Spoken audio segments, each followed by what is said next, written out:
Hi there, Sean here from the gym today. I hope you're well. Welcome to this restorative stretch class, which is all about trying to improve our running flexibility or walking flexibility. Now, the idea of this is we're going to be looking at some ankle flexibility, some foot flexibility. We're going to be looking at some hip flex work, and also going to be looking at how our body responds around the hamstrings as well. For this class, you're going to need a nice soft mat or doing this on a carpet. You'll also need a chair or a sofa that's pushed up against the wall so it's not going to slide or move around. Okay, so get your chair nice up against the wall. Okay, grab yourself a pint of water. A nice cold drink would be great. Take a sip, take a lick around the lips. Okay, let's find a space. As always, close the doors, let people know you take part in the training session, and let's get on with the workout. From there, check out one way, check left, right, make sure you put this all up the way. Okay, so from here we're just going to work on some rotations. I want you to just feel how your body moves on rotation. Now, from there, have a check down at your feet. We've got a fist gap between the feet, our feet nice and parallel, pelvis bolstered forward. We're going to simply do the same rotation again, creating that corkscrew, feeling big toe to little toe flat down to the floor, and the rotation through the column of the body. The shoulders are back, the chest is lifted, we work through the rotation. Now let those arms just flop and rotate. Keep it cool, keep the arms off the chest and allow yourself to rotate round. From here, we're now going to take our arms down by the side, work through our side flexors. Now, as you're doing this, check that your feet remain nice and parallel, the knees tracked and facing forwards. Each time we're looking for a lift in the hips, the pelvis lifting and lowering each time. Each time as well, we're looking for those fingers to rock down the side of the body, reaching to the side of the knee, and coming back up. Now, as you're working through this, slow it down. Imagine a pane of glass through your body. You're going to keep the body nice and straight as you rotate backwards and forwards. Keep this rotation strong and good. 5 more here. 4 more here. That's 3.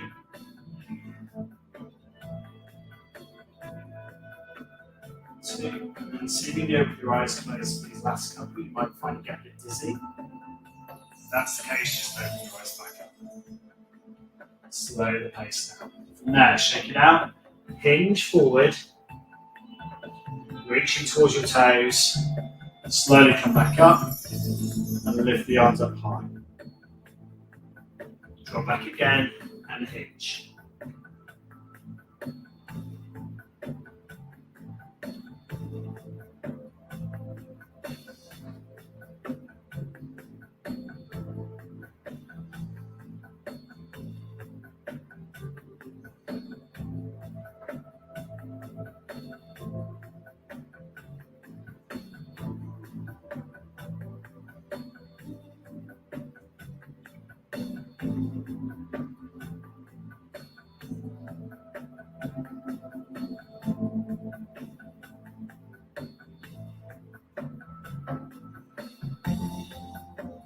From here, closing the eyes and going slower through the fold, slower through the lift, and higher on the extension.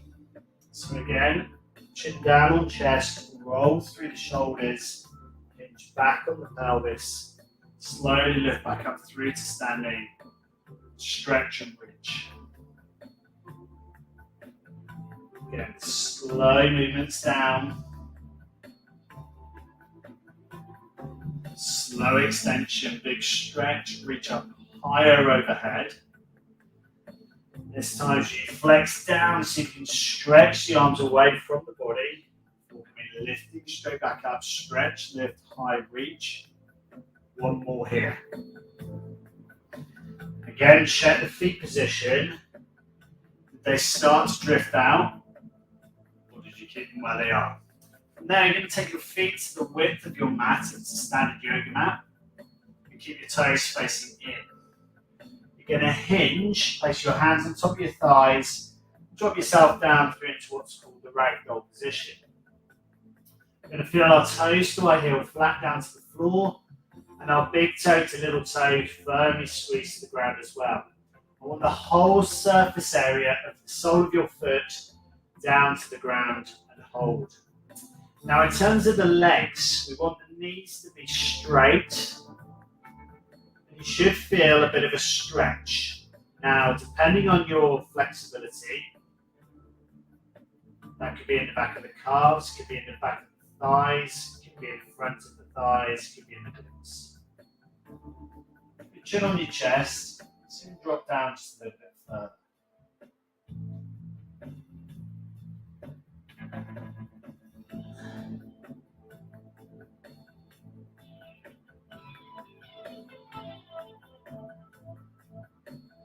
Now from here, we're going to reach our hands down our thighs. Now, place yourself to a position that feels comfortable for you. It could be that your hands are on top of your thighs. It could be that you're on top of your shins. It could be that you're challenging yourself by going a little bit closer towards the floor. Whilst you're in this position here, check those feet nice and parallel. The big toes slightly turned in, the second toes are parallel to each other. And when you get into this low position, if you can reach your ankles, you can use your fingers to massage into what's called the trochlear surface of your talus. So, what you do is you find the bumpy bits of your ankles, keeping your legs nice and straight, still holding that stretch. So the bumpy parts on the medial aspect and the lateral aspect, these are called your malleoli of your ankles. Now, in between, the midpoint between those ankles is a little divot in your ankle. Again, check that the feet are flat to the floor, big toe to little toe. And if you raise your toes up and down, and your finger is on that trochlear surface of the talus, that little groove, you'll find the ligaments of your toes will bounce your fingers off. So what I want you to do is then squeeze those toes back down into the ground, and you'll find that that divot reappears. And if you can reach there, you're now going to stick your thumbs in and just give it a nice gentle massage. From here, hanging on to the back of your heels, you might be able to allow yourself to track forward and back just slightly, with those thumbs gently pressed into that little divot. Now, if it's causing you pain, that's way too much pressure. It's not the idea of this. What we're trying to encourage here is a little bit of forward and back flexion. So what's happening here is that the shin bones, our tibia and our fibula, they should glide over the top of the talus, where your thumb is. You should feel a bit of gliding here. So the shin bones are gliding forward and back over that ankle, but the foot stays completely engaged into the floor. See if you can get a little bit more movement. Now, as we work through this, we're now going to work a bit of lateral movement. Again, we're keeping our legs straight. Don't worry if you can't reach your ankles. I mean, if you're still on your thighs here and you're going, Rob, I can't do any of that. Don't worry about it. Literally just keep holding this stretch. Because the whole purpose of this exercise is to develop your hamstring flexibility, of which you've now been holding this stretch restoratively for 4 minutes if you haven't come out of the stretch. So from here, again, if you can reach the trochlear and that talus groove, then go for it. And we're going to just wiggle our hips side to side. Just when I say a wiggle, it's a bit of a waving action. So you're sliding side to side at the hips, and as a result, you're causing your legs to wave side to side at the same time. Now, if you're fortunate enough to be able to hold that talus down to position, You'll feel your shin bones glide over the top of your ankles. If you can't feel it, don't worry. But if you can, it's a great way of developing your ankle dexterity, which will improve your walking and running considerably. Again, if you're still holding onto your thighs, you will get there. Your flexibility will improve. I do recommend you go and see an osteopath, a sports therapist, a sports massage therapist, a physio, somebody that might be able to help you increase that range, a chiropractor, something like that. We can all help. So keep that gliding, that wave movement from side to side. Close the eyes and take a slow deep breath in for 4. And then slowly out for 4. Keep these movements going. It's a side to side rock. And you want to be feeling the big toe to little toes flat to the floor, the toes to the heel flat to the floor as well. From there, hands on top of your thighs, and you're slowly going to walk yourself up and out the stretch into standing. From there, walk your feet in so that your feet are side by side. And as you stretch up, if you can feel a massive amount of load in your back, that has been wonderful for you because you've lengthened out the back of the hamstrings. Very good. Please take a walk around, okay, so that you are engaging your feet flat to the floor. You're moving around wherever you are doing this training session. And as you're walking, feel that the whole of your foot is engaged to the ground. If you're doing this in trainers, whack those trainers off because you need to be able to get your foot to work with stability. Now, come back onto standing on your left foot. And I want your feet to the side by side with about a fist gap between them. You're going to now rock onto the top of your foot, bending your knuckles down to the ground. I'm going to keep working on the same foot as we do this. Now I want you to feel, does your foot rock in, out? What happens to that foot? Drive it. Now at the same time, you need to lift your body. So drive the pelvis forward and lift your chest. Drop your shoulder blades back into position here. And keep that foot rocking forward and back. Try and get as much movement through those foot bones as you possibly can. Rock up, over, and back down again.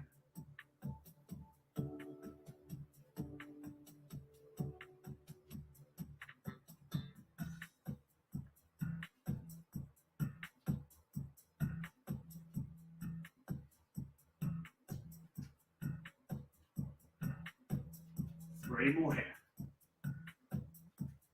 2 more here. 1 more. Change foot. Feel where the foot position is and the knee is over the midpoint of that foot. Rock over the top, rock back down. Now, if you get to a point of stiffness like I have here, I'm just going to hold that position and just rock forward. If you don't find a position of resistance, just keep moving forward and back. Now, take yourself to a point of resistance where your chest is lifted and your shoulders are back into position. Now, if you find that resistance and you push out to the side, does it increase the resistance?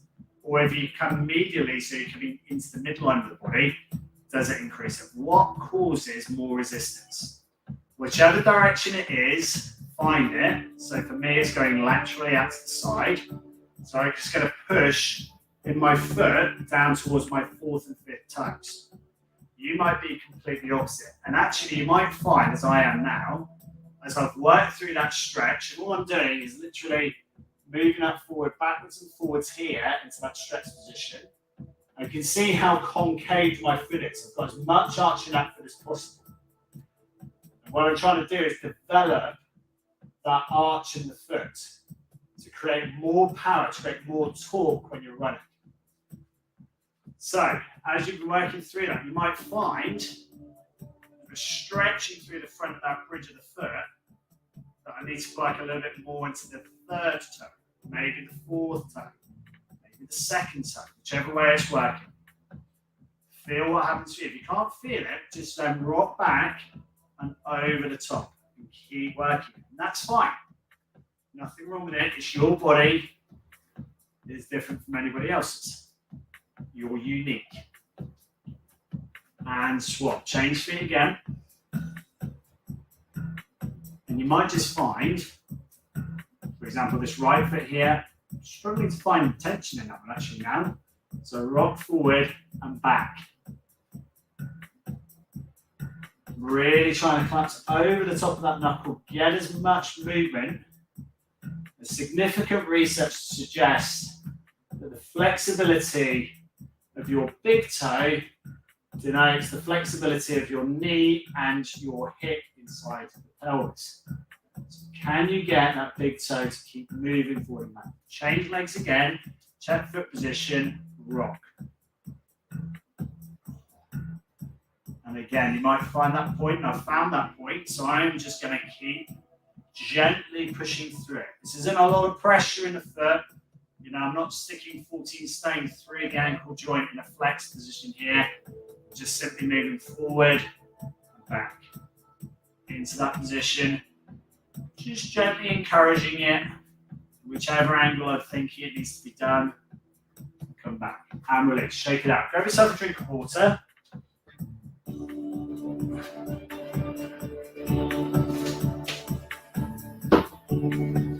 Okay, so moving your mat out the way, you might choose to fold your mat up and put it onto the chair or stool, whatever you're using behind you. Okay, so from here, we're going to place our right foot on to the back of the step. You might also choose to put a cushion underneath your knee just in case you slip. Okay, we're going to be working on a bit of flexion here of the knee joint, so fully flexing into that knee. So what we're looking at is for you to place the the bridge of your foot up on the chair or the sofa, whatever you're using here. Okay, the toes are fully extended out behind us. And from here, we're going to sit back in towards that and use our hand on the chair if we can get there. If you can't get there and you get to here, you can feel the stretch, just stay there, that's fine. The idea of this is a development of your flexibility and your stretch. So if you can get back and you can reach, you can see if you get your heel, your bottom to your heel. If you can't do that, that's fine. Come back out of it to whatever you need to do and hold that stretch. If you have got the stretch, you can develop through here. And we're tucking the knee in directly behind us. Now you need a couple of things here, maybe a support on the front of the top thigh, a support on the side of the thigh, or alternatively using the wall beside you. Whatever you're using, make sure this front foot stays with the knee flexed above it. Now the other thing you'll notice is that my front knee does not track over my tiptoe. It stays here. It's loading through my quads. Now I can drop that back knee down in towards that stretch. And I can feel my hip flexor work. Now, if you can, you lean back into it and you feel that stretch increase even further. Try and get your chest so it's facing forwards. Now, whatever level you're working at is brilliant. Okay? If you can't get your heel to your bottom, you will eventually by practice and practice perhaps. Okay? So consider what you can do. If you can drop through the stretch, do so. Allow that flexibility to increase. It might be, again, you're still in this position here, and you're dropping in, and that's feeling a flex and a stretch for you. That's brilliant. Let's shake it out and change legs. So on the right foot this time, the left leg comes up behind. Take a small step forward with the right foot, and lean your shoulders back into it. You might already feel the stretch through the leg that's flexed. As you drop back in towards it, use your hands behind you and see when you take your bottom back towards your heel. Again, that might be sufficient enough for you to feel the stretch through the thigh. If you can't feel it and you feel comfortable with it, you're going to allow that knee to drop through to allow yourself to feel the development, the stretch through the front fibers of the knee that's facing down to the ground. Again, we check this standing knee, and we're making sure that that knee stays over the midpoint of the foot as much as possible. It doesn't go over the tiptoes, and then we maintain our torso. So we're going to bring our shoulder blades back, our chest lifted, and a big stretch all the way through the front thigh. Again, slow deep breath in, and slow deep breath out.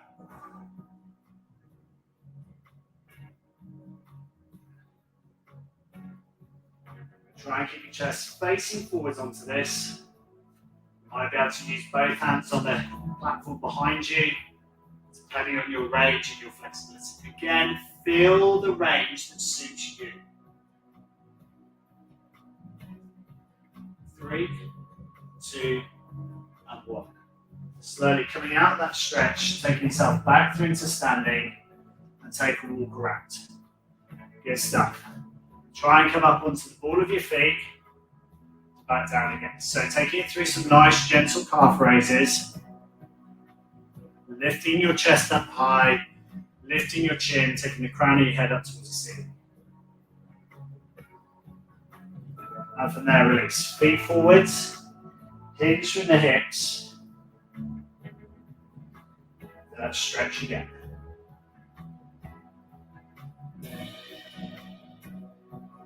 And release. Good stuff. Okay, from there, into what your fingers roll one way, roll back the other way. Really well trained. Lots of great stretches in there. Lots of good movements for the toes, the ankles, the hamstrings, the quads, the hip flexors. A lot covered in that session.